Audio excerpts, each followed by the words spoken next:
What's going on, ladies and gentlemen? Welcome to my little video about Guild Wars.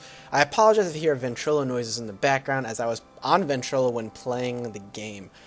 This little video, I'm going to be talking about the server I'm on, the character I'm playing, some impressions, and some just overall general how Guild Wars 2 works.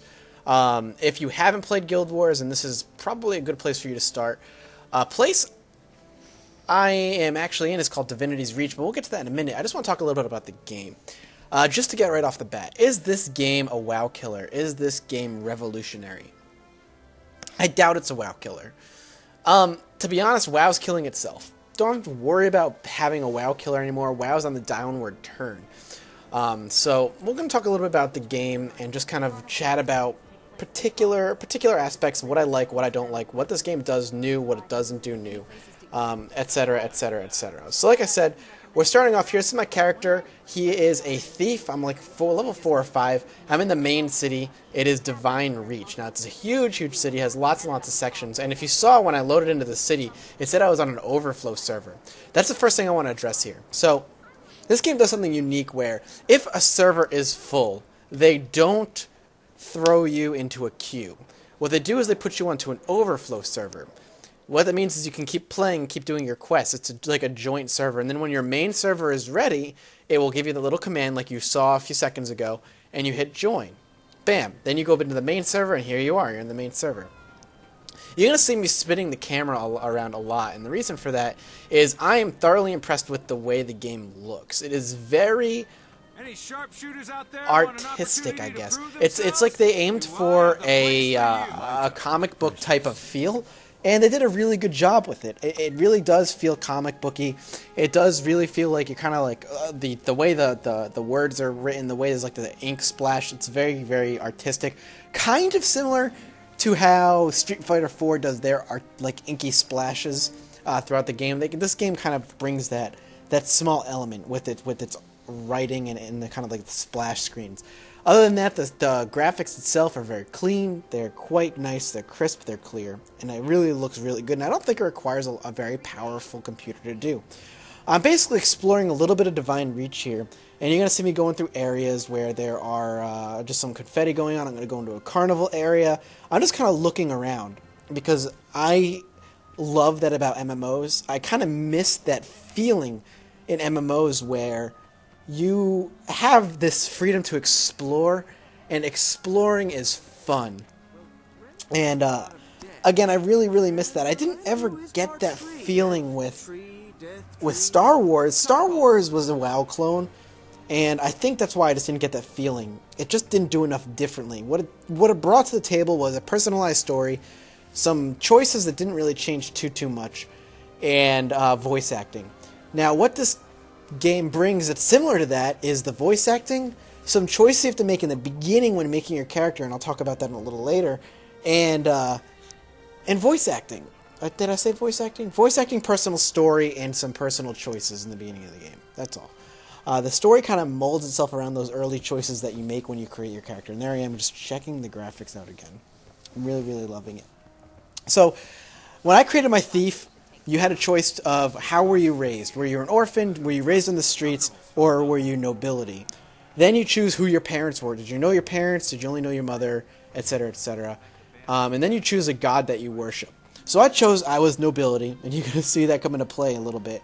I chose that I didn't know who my parents were, and I was actually adopted into nobility. And I kind of want to know who my parents are. So we'll see if that ever comes into play. The choosing of nobility actually has already come into play. It comes into play right away. And you'll see that in a little bit. And those children said something, I regret nothing, I think is what he said. And I feel like they said something that's like a quote from something, but I caught the mid-conversation, so I missed it. So now you're going to see me fumbling around a little bit to kind of trying to figure out where I am and potentially get out of the city, because I want to show you guys some questing, some combat. So I'm going to talk a little bit about combat while I'm kind of wandering the city a bit. The combat is a mildly unique feature. I say mildly unique because, yes, it does some things differently, but it doesn't do a whole lot differently. And what I mean by that is you're still going to hit 1, 2, 3, 4, 5, 6, 7, 8, 9 for your abilities. And you can do what I mean. That's just what it is. You can do that. That hasn't changed too much. What has changed is how you get your abilities. Your abilities are not unlocked as you level up. And look at how gorgeous this looks. It's like painted scenery here. I'm looking at the Black Widow. I'm in the Overflow server here. Anyway, as I was saying, hang on. Let's take a look. See if I actually pan the camera up. Nope. Opening the map. Music is great, by the way. So, all right. I'll talk about the combat some more. As I was saying. So the way that you don't gain abilities as you level up. It's not like, oh, I hit level 5, time to go get Fireball level 2. No, that's not how it works. The way it works is your abilities depend on the weapon you have equipped. So for a thief, if I have a dagger equipped in my main hand and a gun equipped in my offhand, I have abilities that allow me to shoot a bullet, as for example, and then as the bullet hits, I teleport next to them and I am right behind them and I can start stabbing away at my dagger. Basically, what's in your main hand is going to be your main source of damage. And there we go, going to the main server. So if I have a dagger in my main hand, I'm going to be a melee fighter. Now, on the other hand, if I have a gun in my main hand and a dagger in my offhand, things get a little different. Gameplay changes a bit. I want to stay far away. I'm shooting bullets primarily as my main attack. I have an ability where if an enemy gets close, I can stab him with my dagger, and then I appear a few feet back, like I teleport back. Very, very cool. I can do headshots, stuff like that. Now, this all changes as well if I'm dual-wielding daggers or dual-wielding pistols. Abilities completely change. And another thing that I'm going to be using, you're going to see me using for a bit too, is a bow and arrow. As a bow and arrow for a thief is different skills than a bow and arrow for a hunter. I have tricky shots. I could do things like with my bow and arrow, and my arrow, my one attack bounces between different targets. It's like a tricky arrow. I can shoot bombs. I can shoot poison clouds, and just sneaky stuff. And then here we go, jumping down, plopping on my face. Really funny. I actually wanted to see what would happen if I jumped high. I got my answer. Now, every class comes with an ability to heal themselves. And that's mine right there as a thief. It takes a couple seconds to channel, then I go invisible, and then I gain some healing. Now, when you go underwater, you get underwater healing, underwater abilities specifically for underwater combat. Thieves use like spears and tridents, maybe? But here we go. We're going to see some combat here. Now, that was my jump away and do something and shoot an arrow ability. But basically, I'm going to do some abilities. That is my number 2. My number 2 is shoot a bomb. And then my 1 is just shoot that tricky arrow that you're seeing. And then I had my 3 ability where I jump back and I do some damage. Just going to do some damage here. And you can see the arrow bouncing between the targets. That's my main attack. Really kind of a cool ability. I really like it. Let's see if there we go. Jump back, do some damage, and then hit him from behind. Very, very cool. I really like how combat feels with this game. Actually, I have a minor complaint about it. It looks good. The particle effects are great. They're a little too good, and you're going to see what I mean by that when I get into a little group skirmish. It's just too much going on. There's way too much going on, and it's hard to tell what the hell you're doing. It needs to be simplified. If it doesn't get simplified, I'm going to have to turn down the particle effects because there's just way too much happening. So I'm going to grind a little bit on these guys because what happens is the more you use a weapon, let me backtrack a little bit. When you equip a new weapon that you haven't used before, all the abilities for that weapon are not unlocked. Not right away. You have to unlock them yourself. And by doing that, you have to use the weapon more to unlock those abilities. So I'm actually grinding on some bandits here, and I'm actually checking the percentage of when my 4 ability gets unlocked. So the more I use it, the more basically experience I get with the weapon, and then I unlock an ability. And there are 5 abilities per weapon. So you're going to see that's what I'm kind of going for here. So here we go. I'm going to loot up real quick. I am just seeing who is attacking me, and there we go. I'm going to just kind of do some attacking. So anyway, as I said, it looks great. Things look really, really good. They're unfortunately too flashy when you get into large skirmishes. Now, the way quests work is actually quite different and a good step in the right direction for MMOs. It is not an evolution, or it's not a revolution, as I heard the Game Station podcast say, and I agree with them. It is not a revolution. It's an evolution of the MMO genre as far as quests go. You no longer go up to people and say, "Do you need help? All right, go kill 10 things." No, it doesn't work like that anymore. What happens is that as you wander the world and explore, you come across quests that need doing. For example, you're going to see up here, I'm wandering around, and we'll see. I should be getting to it momentarily. Yep, there it is. You're going to come across events. They're maybe in progress already. They may be at the tail end. Hell, they may even be at the very beginning. And what they need is things done. So basically I stumbled upon an event I didn't even know was here where their water pipes are being attacked by bandits. It's farmers' water pipes. And it's my goal to defend the water pipes. There are 2 more water pipes left for the next 7 minutes.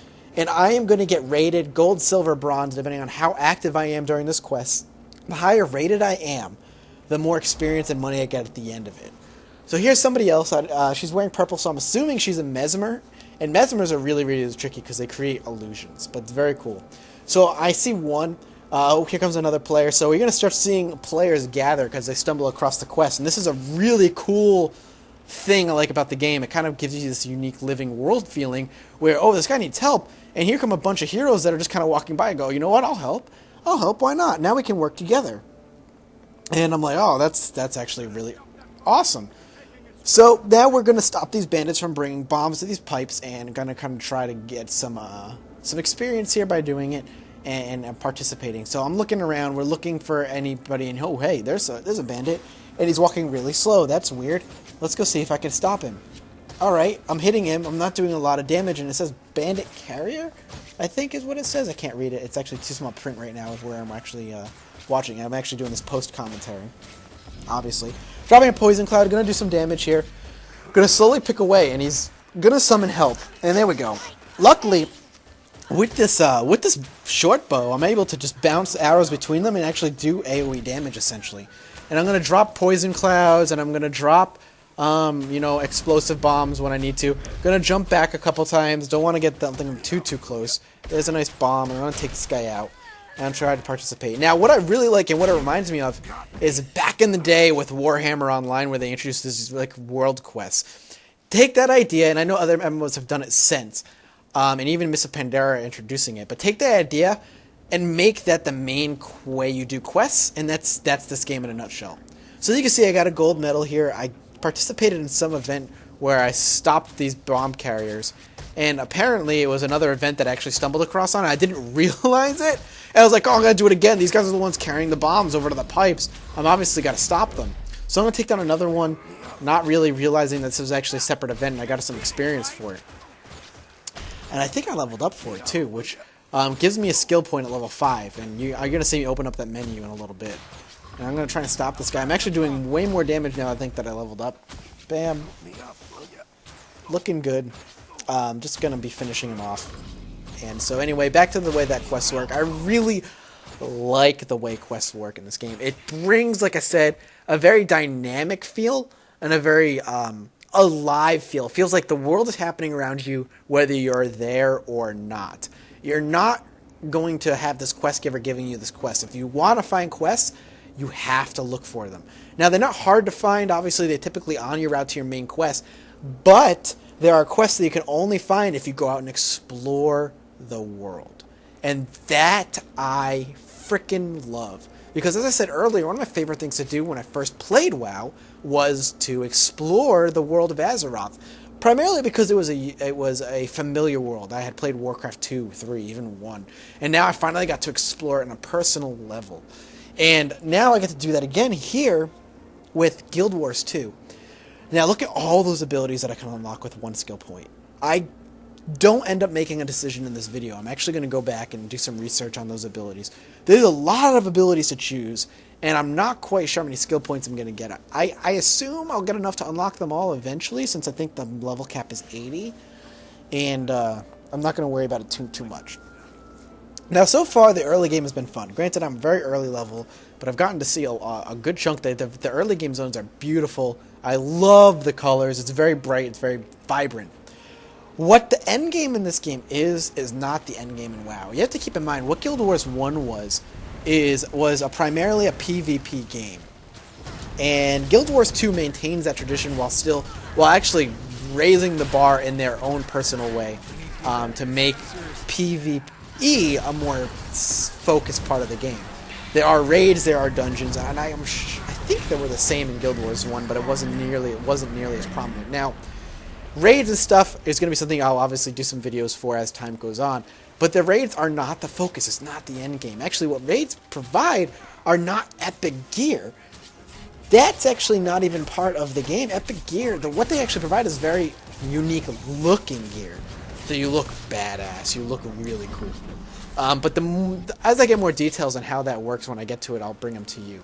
No, the end game is PvP. And there are two types of PvP in this game.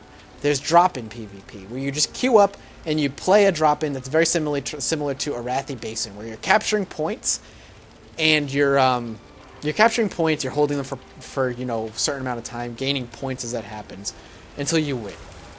And then there's the meat of the PvP in this game. World versus world. And now, keep in mind, you can actually do all this PvP from the minute you finish your tutorial. They automatically scale you to the right level, so you can always participate. If that's all you want to do in PvP, you can. But World versus World is the prime source of PvP in this game, and I actually can't wait to get my hands on it. I'm going to wait until I kind of have a better grasp of this character, maybe try out a couple other characters, see what I like more. There's a good chance if you guys decide to play with me, I'll just make my own character, start our own guild.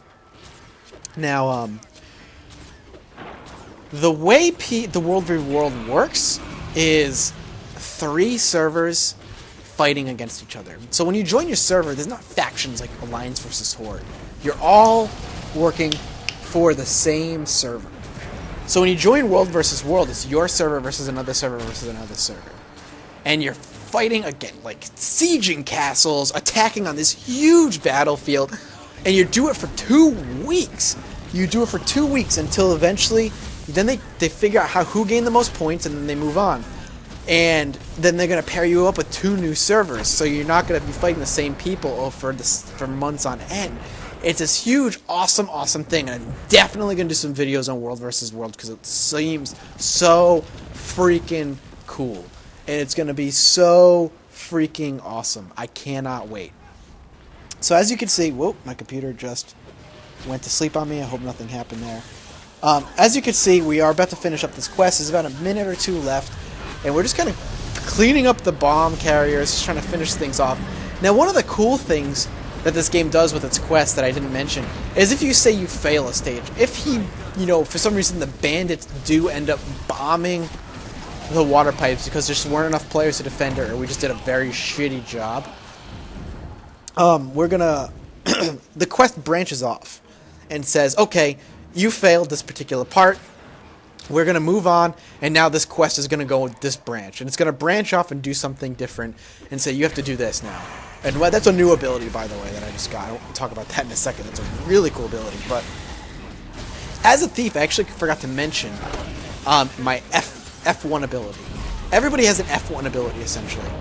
My F1 ability is to teleport to an enemy and steal one of their abilities. And when you saw me spinning around like crazy a few seconds ago, that was an ability I stole. It's really cool, kind of a cool, unique thing. Elementalists have the ability to change between elements and do different attacks. They actually are very unique in the way they work because their weapons don't determine their abilities. Their attunement to abilities do. And now that I locked all the abilities that I wanted for my bow and arrow, I'm going to switch to my main stuff, which is gun and knife, what I've been working with for a while. Since I can't quite dual wield yet, I don't have enough daggers to do it. Or guns to do it, so I kind of just been going back and forth. And now, eventually when I get dual daggers, I'll just do dual wield daggers. Same thing with pistols. So we're just trying to finish up this quest. At this point, we are just literally doing the cleanup. We're in the very last stage where we're just killing off what we need to kill off. All the bandit attackers and whatnot. And once it's done, you're going to see I'm going to get a medal and tell me how well I did. That was one of my favorite abilities. Watch, when he gets close, boom. I hit him with my knife and I teleport away. Thieves work on... Now I'm actually in a lot of trouble. As you can see, I disappeared and I had to heal up. I gotta get out of here. So I'm gonna use my 5 ability and just disappear. And I'm getting really close to dead. Ow! Gotta get out of there. Ow, I have 2 health left. Now, I just did something where I rolled, right? So that's actually really, really important in this game, in combat in particular. I got a silver medal, by the way. Is rolling and dodging, because it helps you evade. You evade, you dodge, you get away from attacks, and it makes combat a little bit more intricate and involved than, say, just hitting 1, 2, 3, 4, 5, 6, 7, 8, 9. But don't get me wrong, the bulk of combat is 1 through 9. And that's what that is. And look at that lightning bolt. So here's what I'm talking about with like just a ton of shit going on the screen. Who's doing what? What's happening right now? Am I doing damage? Sure, why not? There's like necromancer pets floating around. There's fireballs. There's like green goo. There's my gunshots. There's other thieves teleporting around. I have no idea what's going on. It's not nearly as clear as it should be. You know, Rogue in World of Warcraft was subtle with their effects. They weren't huge. They weren't teleporting like crazy. They weren't having these big explosions happening. They were just they were stealthed up. They knocked somebody. They acted a lot more rogue-like. And I kind of like that. I kind of wish that happened more. Oh well. And now we have a Mesmer, as you can see. And one of the Mesmers, look at, boom, disappears. She creates illusions. Very kind of a cool ability. And they kind of mess with your mind. It's really cool. I like what Mesmers do. I might even play one. I'm not quite sure. Look at that. Look at that. That's wicked cool, isn't it? Oh, so cool. These classes, I just want to try all of them. So now we're going to move on to the green spot. And you're going to see class quests. Now you're going to see why me choosing certain answers to certain questions, like determining who my character is going to matter. Here, I'm basically meeting one of my nobility friends because he was almost kidnapped, and we learned that these bandits actually kidnap a bunch of townsfolk, and we're going to rescue these townsfolk from these bandits. So I'm supposed to meet him in this farmhouse, which was right next to this quest, and here we go. Time to make those louts pay for ruining your party. I've got my good sword, sensible shoes, and my fighting coiffure. What else do I need? You're as ready as you'll ever be. Glad to have you with me. But do me a favor. Stay close. That way we can protect each other. Don't worry about me. Swordmaster Bongo the One-Eyed told my parents I was the best student he'd ever seen. So, as you can tell, my main character is voiced by Nolan North, the same person who voices the Jedi Council in Star Wars The Old Republic, who voices Nathan Drake in all of the Uncharted series and pretty much 10,000 other characters. He's one of the most used voice actors in the industry right now. So we're heading downstairs. We're going to go voice. So that's as you can see, I have a fancy pants friend. I'm not sure if this quest actually exists if you choose other answers for your character creation, but so be it. Even if they don't and you end up doing the same quest but with different friends, it adds a unique twist and kind of makes you feel personalized. There it goes, stole spinning ability. Really crazy looking, as you can see. And we're just going to go rescue some dudes. So the class quest exists in instances, much like they did for Star Wars. They're not as cleanly implemented. Actually, I would say they're as cleanly implemented because they're just like a door. I just walked into a door and disappeared. Much like you would walk through a phasing area in Star Wars to do your class quest. And I'm just seeing what he has to say, also trying to loot to see if anybody has any loot. So I'm going to basically work mainly with my dagger in my main hand and my gun in my offhand. The reason for that is we're kind of in close quarter combat anyway. I might as well take the brunt of the attack, especially since I don't want my buddy to take most of the attacks, as I don't want him dying and having to revive him and just being annoying. Now, when you die, we're going to see this a little bit in a little bit, you don't actually go down for the count right off the bat. You have to fight to survive. And we'll talk about that when that happens, but just know, as you'll, it's not you're dead, now you go back to the graveyard and you run back. It's not how it works. Not right away, anyway. That can happen. You do go back to a quote-unquote waypoint when you die, but it doesn't happen right away. Love that ability. Shoot him in the head, teleport right next to him. There's a cannon fighting in the back, which I actually like a lot, so we're going to swing over here, and there's actually somebody operating the cannon, so we're actually going to focus on him first, then we'll kill off the cannon. I want to kill him off because the cannon can't do any damage to me if this guy's not in it. So there we go. I'm going to loot him up. Now you can see, if you read that, it requires a key from the Black Lion market. And that means is I can spend real money to buy a key to unlock that chest. It's a free-to-play game. They need to make that money somehow, so they might as well do it in small things like that. This game, you cannot really buy power, which actually Total Biscuit talks about a lot, and he talked about in one of his previews for the game. They do a good job in making sure that you can basically become as powerful as you want without having to spend any money in the game outside of the initial purchasing price of $50 or $60 or whatever it is. You can even buy a key. You don't to unlock that thing. You don't need to spend real money to buy a key. You can actually earn the currency you can buy with real money just in the game. It just takes longer. But that's cool. You can do that. You never have to spend money in the game, which I really like. So we're about to come to the point where I'm going to start fighting and survive. These guys are named bosses here. This is basically the boss of the personalized dungeon here, the little class quest. And I'm going to go down right about now. Now I'm fighting to survive. When you fight to survive, you have unique abilities depending on your class. So since I'm a thief, I have throwing knives and I can teleport into a safe distance. I basically need to survive to not die. What I need to do here is I need to kill off the person who knocked me out, and if I do that, I will come back up with some health. I'm stealthing myself so I don't get killed, and bam, look at that. I kill him off, and I rally, and then I heal myself, and now we can take out this no-name and win. So I really like that. It's not just you're dead, you're out, good luck. No, you can still participate. They want you to constantly be participating in fights, constantly be involved in the game, even when you're out cold. So really, really cool. So now we're going to release all these civilians and move on to the next part of the quest and see a little cutscene here. So we'll watch this. Thank you so much, both of you. I'll never forget this. You're still in danger. Gather the others and head down that tunnel. You can escape through the abandoned farmhouse. And if you know any fair maidens, be sure to tell them who rescued you. The dashing Lord Farron and his friend. Just get yourself and the others to a safe place. That's all the thanks we need. Speak for yourself, old chum. Before I go, take these documents. I lifted them from the bandits when they were manhandling me. They mentioned some kind of leader in Divinity's Reach. Is that helpful? It is indeed. Thank you. Now please go. We'll make sure you get out of here safely. You need to go this way. Alright. So here, I'm actually looking for a button to teleport myself out of the instance because I think it's over. I didn't pay attention that I have to escort these guys, so I'm going to sit here for a minute and be dumb. They're like, oh, I got to escort them. Okay. So, some other things I want to talk about the game.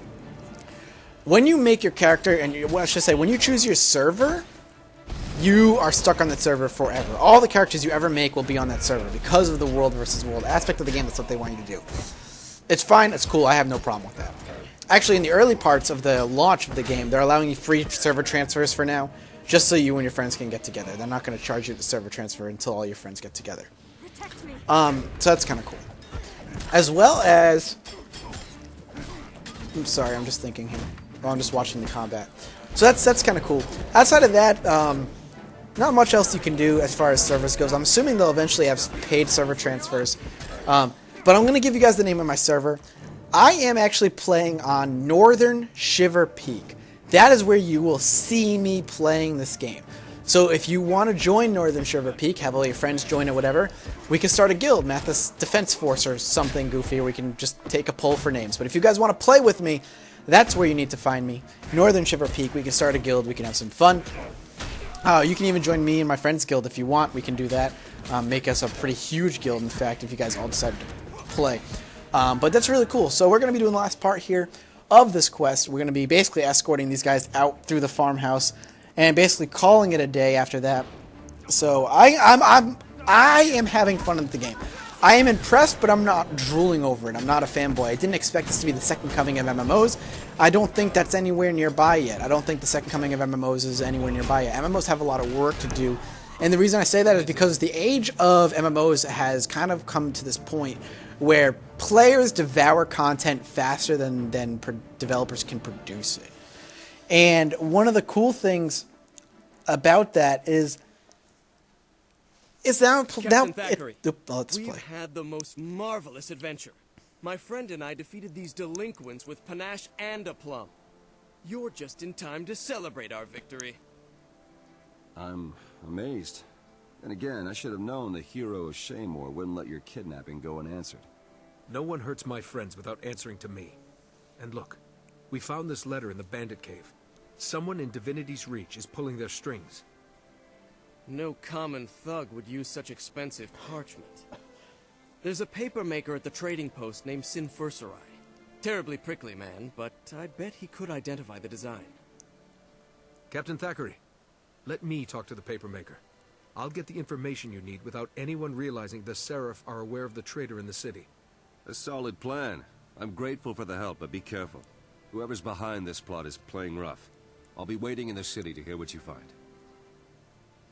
I'll try to keep Farron out of trouble between... Anyway, so talking about this game, I think it's good that the age of MMOs has come to this point where the player can devour content faster than the developer can produce it. And the reason I say I like that a lot is because it's forcing MMO developers to try new things, to go out and experiment.